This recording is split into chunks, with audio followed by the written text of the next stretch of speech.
प्यारे बच्चों नमस्कार। आपके अपने YouTube channel MG study point पर आप सभी का हार्दिक स्वागत है, अभिनंदन है। जैसा कि आप सभी को पता है कि PM यशस्विनी योजना 2022 का एग्ज़ाम 25 सितंबर को आयोजित हुआ था और ऑनलाइन मोड पर आयोजित हुआ था, जिसकी आंसर की आज NTA के द्वारा जारी कर दी गई है। तो उस आंसर की के संबंध में कुछ महत्वपूर्ण बातें हैं, उनके बारे में हम आज डिस्कस करेंगे और वीडियो को स्किप मत करना, बिल्कुल भी शुरू से लास्ट तक देखना है, क्योंकि इसके अंदर आज वो इम्पोर्टेंट बातें बताने वाला हूँ जो आपके आगे बहुत काम आएंगी। तो आइए शुरू करते हैं वीडियो को। शुरू करने से पहले अगर अभी तक आपने हमारे चैनल को सब्सक्राइब नहीं किया है, चैनल पर पहली बार विजिट कर रहे हैं, तो चैनल को सब्सक्राइब ज़रूर करें, साथ ही बेल आइकन को प्रेस करें, जिससे आगे आने वाले वीडियो की नोटिफिकेशन सबसे पहले आपको मिल सके। तो देखिए, PM यशस्विनी योजना 2022 की आंसर की आज जारी कर दी गई है। उसके संबंध में कुछ महत्वपूर्ण पॉइंट्स हैं, वो क्या क्या है। इसमें सबसे मेन है जो ऑब्जेक्शन का, कि अगर कोई क्वेश्चन मान लो NTA ने गलत आंसर दे दिया और हमें लग रहा है कि हम उसका आंसर सही करके आए हैं, तो हम उसके बारे में ऑब्जेक्शन लगा सकते हैं। और ऑब्जेक्शन लगा तो सकते हैं, कैसे लगाएं इसके बारे में डिस्कस करेंगे। देखिए, पहली बात तो आपको इस चीज़ के बारे में कंफर्म हो जाना है कि जो इसके अंदर अभी अपना आंसर है वो एग्जैक्ट सही है, वो ऑथेंटिक होना चाहिए।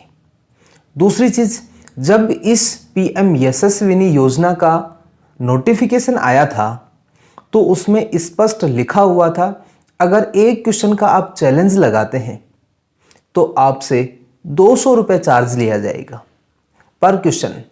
एक क्वेश्चन का लगाओगे 200 रुपये, 2 क्वेश्चन के लगाओगे तो 400 रुपये, मतलब एक क्वेश्चन के 200 रुपये के हिसाब से चैलेंज लगाने की वो फीस थी। लेकिन अब इसमें कोई फीस नहीं लग रही है, आप मर्जी चाहे जितने क्वेश्चन का चैलेंज लगा सकते हो, लेकिन चैलेंज उतने ही लगाने जो ऑथेंटिक हों।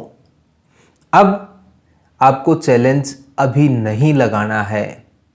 अब कहोगे कि ये क्यों नहीं लगाना, अब क्या कारण है इसका, अभी क्यों नहीं लगाना है चैलेंज? क्योंकि अगर मान लिया कि आपने 100 में से एक क्वेश्चन पे चैलेंज लगा दिया, ठीक है, फिर बाद में पता चला कि इसमें तो एक क्वेश्चन और गलत था, NTA में दूसरा आंसर करके आया वो सही था और NTA ने आंसर माना है दूसरा, तो वो तो समस्या होगी। तो इसके लिए आपको पहले से पूरे पेपर में अच्छे से पढ़ लेना है कि आप कितने क्वेश्चंस पे ऑब्जेक्शन लगा रहे हैं, तो अच्छे से देखना है इनको। और क्योंकि एक बार अगर आपने ऑब्जेक्शन लगा दिया, जैसे मान लो आपने एक क्वेश्चन का ऑब्जेक्शन लगा दिया, तो फिर आप और बाकी क्वेश्चन का ऑब्जेक्शन नहीं लगा सकते हो, क्योंकि उसके अंदर लिखा हुआ आ जाएगा you already submitted your challenge. आपने अपना चैलेंज पहले सबमिट कर दिया है, तो अब वापस से सबमिट नहीं कर सकते हो। केवल एक कैंडिडेट एक बार ही चैलेंज कर सकता है। एक बार में वो चाहे तो एक क्वेश्चन को चैलेंज कर सकता है, वो चाहे तो 5 क्वेश्चन को चैलेंज कर सकता है, चाहे जितने भी क्वेश्चन हो उनको चैलेंज कर सकता है, लेकिन वो एक बार में करे। इसलिए अभी जल्दबाजी नहीं करनी है, किसी को भी अभी चैलेंज नहीं लगाना है। पहले कंफर्म कर लेना है कि किस किस क्वेश्चन पे चैलेंज लगाना है, उसके बाद में ही चैलेंज लगाना है। अभी कोई भी नहीं लगाएगा, इस बात को ध्यान से सुन लेना, क्योंकि अभी मान लो तुमने चैलेंज लगा दिया और सुबह स्कूल में गए और जाते ही पता चला कि उसमें तो 2 क्वेश्चन और गलत है। रही बात, अब मेरे पास क्या है कि 9th का पेपर तो है, लेकिन 11th का पेपर नहीं है अभी किसी, क्योंकि बच्चे की ID पासवर्ड वो पता नहीं चली अभी। तो जैसे 11th का पेपर पता लग जाएगा तो फिर मैं भी आपको बता दूंगा कि कौन कौन से क्वेश्चन के ऊपर आपको चैलेंज लगाना है। 9th क्लास का पेपर मोबाइल में तो पूरा पेपर पढ़ा नहीं जाता, लेकिन उसने मैंने वर्बली जब पढ़ा उसको ओरल में, तो एक क्वेश्चन में तो उसमें चैलेंज था कि सबसे गर्म ग्रह कौन सा है। ठीक है, तो सबसे गर्म ग्रह कौन सा है, ये वाले क्वेश्चन पे मेरे को डाउट लगा। बाकी आप जो जितने भी क्वेश्चन होंगे ना जिनके ऊपर ऑब्जेक्शन लगाने हैं क्लास 9th के और क्लास 11th के, वो आपको मैं अवगत करवा दूंगा। तो सबसे इंपॉर्टेंट आज ध्यान रखनी है वो यही है कि आपको ऑब्जेक्शन नहीं लगाना है, बस अभी चैलेंज सबमिट नहीं करना है। कोई भी सबमिट नहीं करेगा चैलेंज। अगर एक बार सबमिट कर दिया तो फिर बाद में दोबारा से चैलेंज सबमिट नहीं कर सकते हो आप लोग, तो इसका ध्यान रखना है, चैलेंज सबमिट नहीं करेंगे। अब बात आ रही थी, बहुत से बच्चे कमेंट कर रहे थे कि कट ऑफ कितनी जाएगी। अरे कट ऑफ तो बाद में डिसाइड करेंगे ना, पहले चैलेंज का तो देख लें, कितने क्वेश्चंस का चैलेंज लग रहा है और आपके कितने क्वेश्चन सही हो रहे हैं वो भी आप कमेंट बॉक्स में लिखना, जिससे कि कट ऑफ का एक आइडिया लगाया जा सके कि कट ऑफ कितनी रह सकती है। रही बात 9th क्लास की, 9th क्लास के अंदर और 11th में दोनों में ही जो ओबीसी कैटेगरी है, एक तो ओबीसी और एक ईबीसी जो ईडब्ल्यूएस वाले थे ना वो, तो ओबीसी की कट ऑफ कम रहेगी और ईबीसी जो है कैटेगरी, इकोनॉमिकली बैकवर्ड क्लास, जिसमें जनरल वाले आते हैं, जिनकी मम्मी पापा की आय थोड़ी कम है वो, तो उनकी कट ऑफ ज़्यादा रहेगी। क्यों, ऐसा क्यों है? क्योंकि इनकी सीटें निर्धारित हैं। जैसे एग्जाम्पल के तौर पर अपन बात करें, राजस्थान में टोटल 900 कुछ सीटें हैं, 900 प्लस है, जिनमें से 800 के आसपास सीटें हैं जो ओबीसी के लिए निर्धारित हैं और 100 कुछ सीटें हैं, 100 प्लस सीटें हैं वो हैं अपने, या कुल 88 ऐसा कुछ है, मेरे को एग्जैक्ट वैल्यू उनकी ध्यान नहीं है, सीटें हैं वो अपने ईबीसी वालों के लिए रिजर्व है, आरक्षित है। तो ईबीसी वाले उनके ऊपर ही रहेंगे, उन सीटों के ऊपर, ओबीसी वाले ओबीसी की सीटों पर रहेंगे। तो ये चीज़ ऑब्वियस है ये तो कि भाई सीटें ज़्यादा हैं ओबीसी में, तो ओबीसी की कट ऑफ कम रहेगी और ईबीसी की जो कट ऑफ है वो ज़्यादा रहेगी। तो कट ऑफ का वीडियो हम बाद में बनाएंगे, कट ऑफ के बारे में एक बार बाद में डिस्कस करेंगे।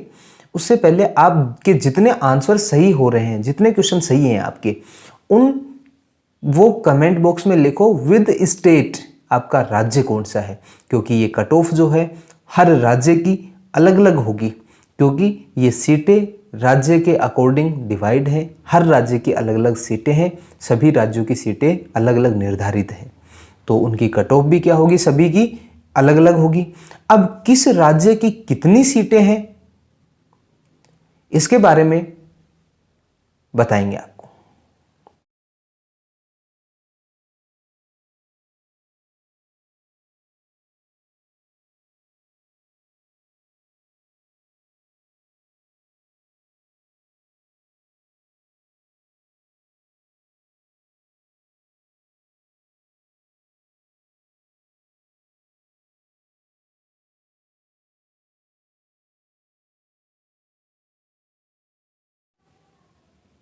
देख लिया, अब ये सीटें हैं।